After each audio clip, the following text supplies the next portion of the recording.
ਦੋਸਤੋ ਅੱਜ ਆਪਣੀ ਗੱਲਬਾਤ ਦਾ ਵਿਸ਼ਾ ਹੈ ਕਿ ਵਾਹਿਗੁਰੂ ਸ਼ਬਦ ਸਾਡਾ ਗੁਰਮੰਤਰ ਹੈ।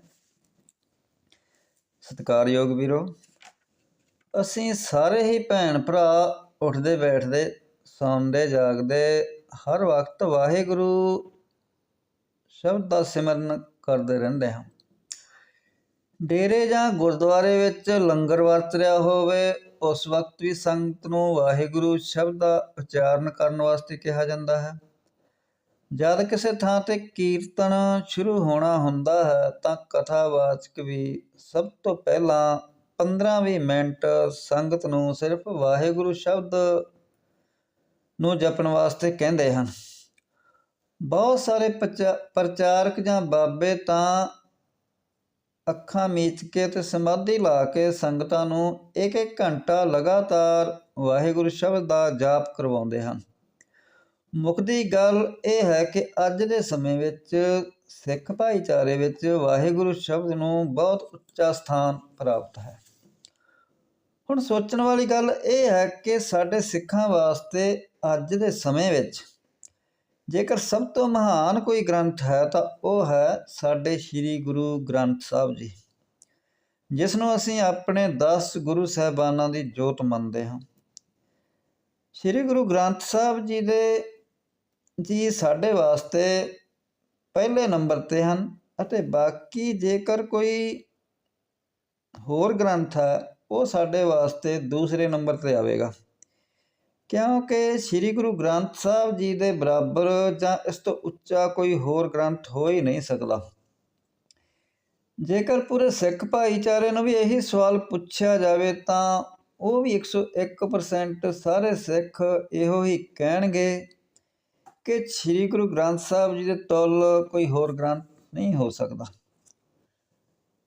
ਅਸੀਂ ਸਾਰੇ ਗੁਰਬਾਣੀ ਨੂੰ ਪੜ੍ਹਨ ਵਾਲੇ ਸਿੱਖ ਭਰਾ ਜਾਣਦੇ ਹਾਂ ਕਿ ਸਾਡੇ ਸ੍ਰੀ ਗੁਰੂ ਗ੍ਰੰਥ ਸਾਹਿਬ ਵਿੱਚ ਸਾਡੇ 6 ਗੁਰੂ ਸਾਹਿਬਾਨਾਂ ਦੀ, 15 ਭਗਤਾਂ ਦੀ ਅਤੇ 11 ਭੱਟਾਂ ਦੀ ਅਤੇ 3 ਹੋਰ ਸਿੱਖਾਂ ਦੀ ਬਾਣੀ ਦਰਜ ਹੈ, ਭਾਵ 35 ਮਹਾਂਪੁਰਸ਼ਾਂ ਦੀ ਬਾਣੀ ਦਰਜ ਹੈ। ਸਾਡੇ ਸ੍ਰੀ ਗੁਰੂ ਗ੍ਰੰਥ ਸਾਹਿਬ ਵਿੱਚ ਸਾਡੇ ਕਿਸੇ ਵੀ ਗੁਰੂ ਸਾਹਿਬ ਨੇ, ਕਿਸੇ ਵੀ ਭਗਤ ਨੇ ਅਤੇ 11 ਭੱਟਾਂ ਵਿੱਚੋਂ 10 ਭੱਟਾਂ ਨੇ, ਕਿਸੇ ਨੇ ਵੀ ਵਾਹਿਗੁਰੂ ਸ਼ਬਦ ਆਪਣੇ ਮੁੱਖ ਵਿੱਚੋਂ ਨਹੀਂ ਉਚਾਰਿਆ। ਸਿਰਫ 11 ਭੱਟਾਂ ਵਿੱਚੋਂ ਇੱਕ ਭੱਟ ਗਜੰਦ ਜੀ ਨੇ 1402 ਅੰਗ ਤੋਂ ਲੈ ਕੇ 1404 ਅੰਗ ਤੱਕ ਸਿਰਫ 13 ਵਾਰ ਵਾਹਿਗੁਰੂ ਸ਼ਬਦ ਦਾ ਉਚਾਰਨ ਕੀਤਾ ਹੈ। ਉੱਥੇ ਵੀ ਵਾਹਿਗੁਰੂ ਸ਼ਬਦ ਨੂੰ ਸਿਮਰਨ ਦੀ ਗੱਲ ਨਹੀਂ ਕੀਤੀ ਗਈ। ਸ੍ਰੀ ਗੁਰੂ ਗ੍ਰੰਥ ਸਾਹਿਬ ਜੀ ਦੇ ਅੰਗ ਨੰਬਰ 1402 ਤੋਂ ਪਹਿਲਾਂ ਤੱਕ ਵਾਹਿਗੁਰੂ ਸ਼ਬਦ ਇੱਕ ਵਾਰ ਵੀ ਨਹੀਂ ਆਉਂਦਾ, ਪਰ 1402 ਅੰਗ ਤੋਂ ਪਹਿਲਾਂ ਹਰ ਸ਼ਬਦ 9000 ਵਾਰ ਆ ਜਾਂਦਾ ਹੈ। ਹਰ ਸ਼ਬਦ ਨੂੰ ਸਾਡੇ ਗੁਰੂਆਂ ਅਤੇ ਭਗਤਾਂ ਦੁਆਰਾ ਵਾਰ-ਵਾਰ ਸਿਮਰਨ ਦੀ ਗੱਲ ਕੀਤੀ ਗਈ ਹੈ, ਪਰ ਅਸੀਂ ਹਰ ਸ਼ਬਦ ਦਾ ਇੱਕ ਵਾਰ ਵੀ ਸਿਮਰਨ ਨਹੀਂ ਕਰਦੇ, ਜਾਂ ਅਸੀਂ ਸਤਿਨਾਮ ਸ਼ਬਦ ਦਾ ਸਿਮਰਨ ਨਹੀਂ ਕਰਦੇ।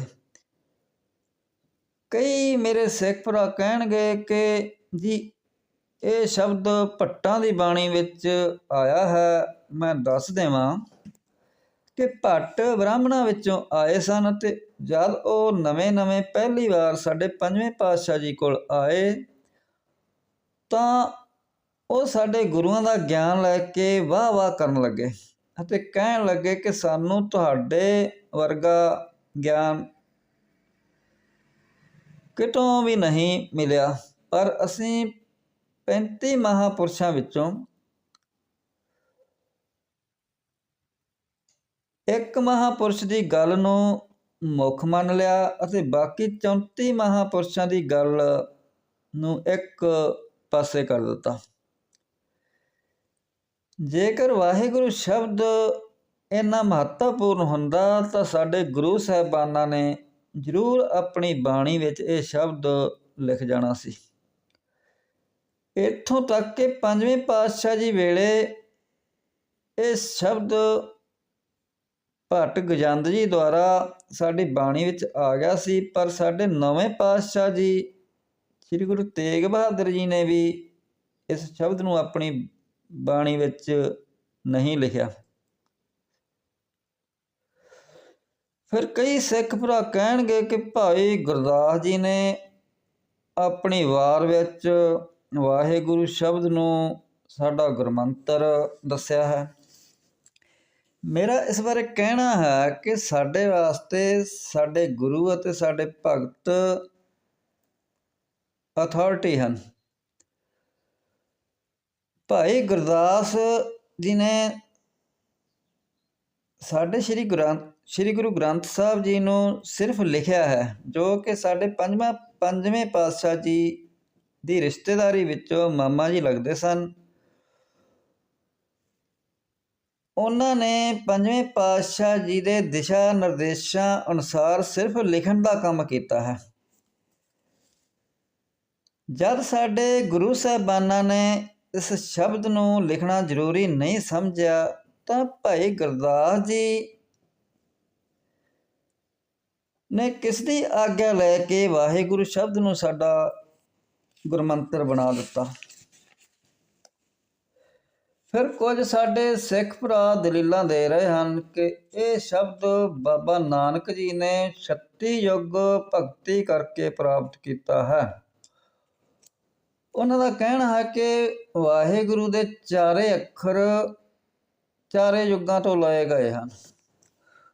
ਬਾਬਾ ਨਾਨਕ ਜੀ ਨੇ ਇਕੱਲੇ ਇਕੱਲੇ ਅੱਖਰ ਦੀ 9 ਯੁੱਗ ਭਗਤੀ ਕੀਤੀ ਅਤੇ ਇਸ ਤਰ੍ਹਾਂ ਕੁੱਲ 36 ਯੁੱਗ ਭਗਤੀ ਕਰਕੇ ਵਾਹਿਗੁਰੂ ਸ਼ਬਦ ਪ੍ਰਾਪਤ ਕੀਤਾ। ਜੇਕਰ ਕੋਈ ਪੁੱਛਣ ਵਾਲਾ ਹੋਵੇ ਕਿ 36 ਯੁੱਗਾਂ ਦਾ ਸਮਾਂ ਲੱਖਾਂ ਕਰੋੜਾਂ ਸਾਲ ਬਣਦਾ ਹੈ, ਸ੍ਰਿਸ਼ਟੀ ਦੀ ਰਚਨਾ ਅਜੇ ਹੋਈ ਨਹੀਂ ਸੀ, ਫਿਰ ਬਾਬਾ ਨਾਨਕ ਜੀ ਨੇ ਕਿੱਥੇ ਬੈਠ ਕੇ ਇਹ ਭਗਤੀ ਕੀਤੀ? ਚਲੋ 1 ਮਿੰਟ ਵਾਸਤੇ ਆਪਾਂ ਮੰਨ ਲੈਂਦੇ ਹਾਂ ਕਿ 36 ਯੁੱਗ ਤੱਕ ਭਗਤੀ ਕੀਤੀ ਤੇ ਵਾਹਿਗੁਰੂ ਸ਼ਬਦ ਨੂੰ ਪ੍ਰਾਪਤ ਕਰ ਲਿਆ। ਫਿਰ ਜਦ ਆਪਣੇ ਜਨਮ ਤੋਂ ਬਾਅਦ ਬਾਬਾ ਨਾਨਕ ਜੀ 12-15 ਸਾਲ ਦੇ ਹੋਏ ਅਤੇ ਆਪਣੀ ਬਾਣੀ ਦੀ ਰਚਨਾ ਕਰਨ ਲੱਗੇ ਤਾਂ ਉਹ ਵਾਹਿਗੁਰੂ ਸ਼ਬਦ ਨੂੰ ਆਪਣੀ ਬਾਣੀ ਵਿੱਚ ਲਿਖਣਾ ਹੀ ਭੁੱਲ ਗਏ।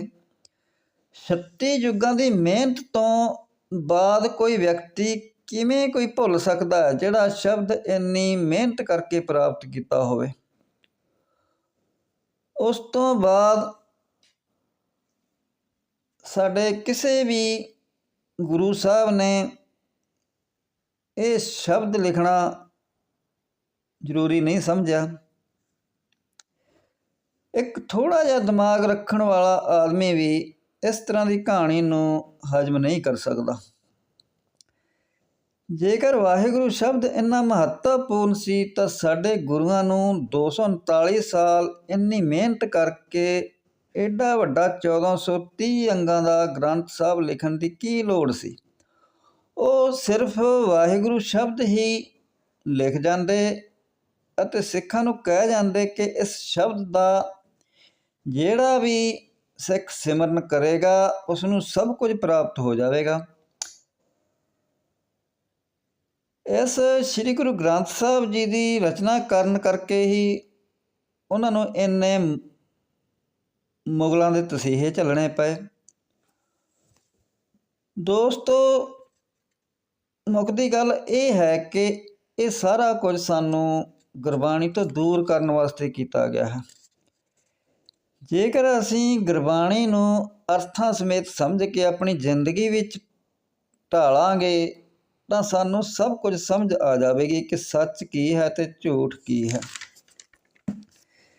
ਇੱਕ ਪਾਸੇ ਅਸੀਂ ਸ੍ਰੀ ਗੁਰੂ ਗ੍ਰੰਥ ਸਾਹਿਬ ਜੀ ਨੂੰ ਮੰਨਦੇ ਹਾਂ ਅਤੇ ਦੂਸਰੇ ਪਾਸੇ ਅਸੀਂ ਸ੍ਰੀ ਗੁਰੂ ਗ੍ਰੰਥ ਸਾਹਿਬ ਜੀ ਨੂੰ ਲਾਂਭੇ ਕਰਕੇ ਹੋਰ ਗ੍ਰੰਥਾਂ ਦਾ ਹਵਾਲਾ ਦਿੰਦੇ ਹਾਂ, ਰਹਿਤਨਾਮਿਆਂ ਦਾ ਹਵਾਲਾ ਦਿੰਦੇ ਹਾਂ, ਭਾਈ ਗੁਰਦਾਸ ਜੀ ਦੀਆਂ ਵਾਰਾਂ ਦਾ ਹਵਾਲਾ ਦਿੰਦੇ ਹਾਂ। ਜਦ ਸਾਡੇ ਭਗਤਾਂ ਤੇ ਗੁਰੂਆਂ ਨੇ ਇਹ ਸ਼ਬਦ ਬਿਲਕੁਲ ਨਹੀਂ ਵਰਤਿਆ ਤਾਂ ਭਾਈ ਗੁਰਦਾਸ ਜੀ ਨੂੰ ਕਿਸ ਨੇ ਪਾਵਰ ਦੇ ਦਿੱਤੀ ਕਿ ਉਸਨੇ ਇਸ ਸ਼ਬਦ ਨੂੰ ਸਾਡਾ ਗੁਰਮੰਤਰ ਬਣਾ ਦਿੱਤਾ। ਭਾਈ ਗੁਰਦਾਸ ਜੀ ਨੇ ਇੱਕ ਅਰਜੀ ਨਵੀਸ ਵਾਂਗ ਸਿਰਫ ਸਾਡੇ ਸ੍ਰੀ ਗੁਰੂ ਗ੍ਰੰਥ ਸਾਹਿਬ ਜੀ ਨੂੰ ਲਿਖਣ ਦਾ ਕੰਮ ਕੀਤਾ ਹੈ। ਪੰਜਵੇਂ ਪਾਤਸ਼ਾਹ ਜੀ ਨੇ ਇਹ ਸਾਰਾ ਕੰਮ ਉਸ ਨੂੰ ਕੋਲ ਬਿਠਾ ਕੇ ਕਰਵਾਇਆ ਹੈ, ਕਿਉਂਕਿ ਉਸ ਸਮੇਂ ਭਾਈ ਗੁਰਦਾਸ ਜੀ ਪੜ੍ਹੇ ਲਿਖੇ ਹੋਣ ਕਰਕੇ ਵਧੀਆ ਲਿਖਾਈ ਕਰਨ ਜਾਣਦੇ ਸਨ। ਫਿਰ ਕੁਝ ਆਦਮੀ ਆਖਦੇ ਹਨ ਕਿ ਜੀ ਇਹ ਸ਼ਬਦ ਸਾਡੇ 10ਵੇਂ ਪਾਤਸ਼ਾਹ ਜੀ ਨੇ ਪ੍ਰਗਟ ਕੀਤਾ ਹੈ। ਇੱਕ ਪਾਸੇ ਅਸੀਂ ਕਹਿ ਰਹੇ ਹਾਂ ਕਿ ਸਾਡੇ 10 ਗੁਰੂਆਂ ਦੀ ਇੱਕੋ ਹੀ ਜੋਤ ਸੀ, ਭਾਵ ਇੱਕੋ ਹੀ ਵਿਚਾਰਧਾਰਾ ਸੀ। ਫਿਰ ਸਾਡੇ 10ਵੇਂ ਪਾਤਸ਼ਾਹ ਜੀ ਆਪਣੇ ਤੋਂ ਪਿਛਲੇ ਗੁਰੂ ਸਾਹਿਬਾਨਾਂ ਦੀ ਵਿਚਾਰਧਾਰਾ ਤੋਂ ਉਲਟ ਕੋਈ ਕੰਮ ਕਿਉਂ ਕਰਨਗੇ? ਉਹਨਾਂ ਨੇ ਵੀ ਆਪਣੇ ਤੋਂ ਪਿਛਲੇ ਗੁਰੂਆਂ ਦੀ ਬਾਣੀ ਨੂੰ ਚੰਗੀ ਤਰ੍ਹਾਂ ਪੜ੍ਹਿਆ ਹੈ ਤੇ ਵਿਚਾਰਿਆ ਹੋਵੇਗਾ। 10ਵੇਂ ਪਾਤਸ਼ਾਹ ਜੀ ਦੇ ਸਮਕਾਲੀ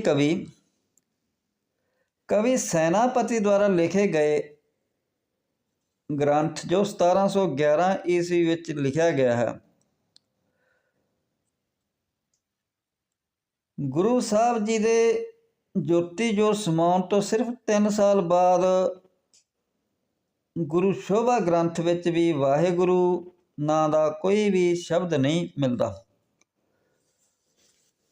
ਉਮੀਦ ਹੈ ਕਿ ਅਸੀਂ ਆਪਣੇ ਗੁਰੂ ਗ੍ਰੰਥ ਸਾਹਿਬ ਜੀ ਨੂੰ ਧੁਰਾ ਮੰਨ ਕੇ ਇਸ ਸਿੱਟੇ ਉੱਪਰ ਪਹੁੰਚਾਂਗੇ ਕਿ ਵਾਹਿਗੁਰੂ ਸਾਡਾ ਗੁਰਮੰਤਰ ਹੈ, ਜਾਂ ਸਾਡਾ ਗੁਰਮੰਤਰ ਸਾਡੇ ਗੁਰੂ ਸਾਹਿਬ ਕੁਝ ਹੋਰ ਦੇ ਕੇ ਗਏ ਹਨ। ਕਮੈਂਟ ਕਰਨ ਵਾਲੇ ਵੀਰਾਂ ਨੂੰ ਨਿਮਰਤਾ ਸਹਿਤ ਬੇਨਤੀ ਹੈ ਕਿ ਕਮੈਂਟ ਪੂਰੀ ਦਲੀਲਬਾਜ਼ੀ ਨਾਲ ਦਿੱਤੇ ਜਾਣ। ਵੀਡੀਓ ਸੁਣਨ ਵਾਸਤੇ ਸਾਰੇ ਵੀਰਾਂ ਦਾ ਬਹੁਤ ਬਹੁਤ ਧੰਨਵਾਦ।